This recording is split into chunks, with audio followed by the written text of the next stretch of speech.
Imagine करो अगर कल सुबह उठते ही पूरे इंडिया का यूपीआई सिस्टम बंद हो जाए। नो फोन पे, नो गूगल पे, नो पेटीएम। अब सबसे स्केरी पार्ट, किसी को नहीं पता ये कब वापस आएगा। पहले कुछ मिनट्स तक लोग इसे सीरियसली नहीं लेंगे, लोग समझेंगे सर्वर डाउन है या फिर इंटरनेट इशू है।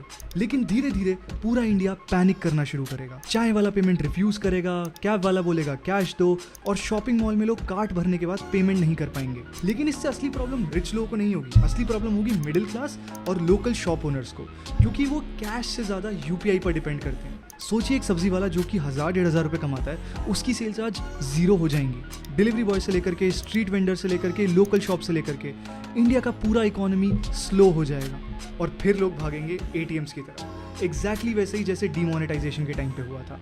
लेकिन इस बार डिफरेंस ये नहीं कि हमारे पास पैसे नहीं होंगे, इस बार डिफरेंस ये है कि हमारे पास पैसे तो हैं पर हम उसे मूव नहीं कर पा रहे हैं। और तब हमें रियलाइज होगा कि हम डिजिटल इंडिया नहीं, हम डिजिटली डिपेंडेंट इंडिया बन गए हैं। एक क्यूआर जो कि बिलियंस ऑफ अमाउंट रोज ट्रांसफर करता है बिना किसी कैश के, almost instantly. And you know what the scariest part is कि most of the countries still can't do this. तो अगर यूपीआई सिर्फ 24 घंटे के लिए बंद हो गया तो इंडिया पुअर नहीं बन जाएगा, इंडिया रुक जाएगा।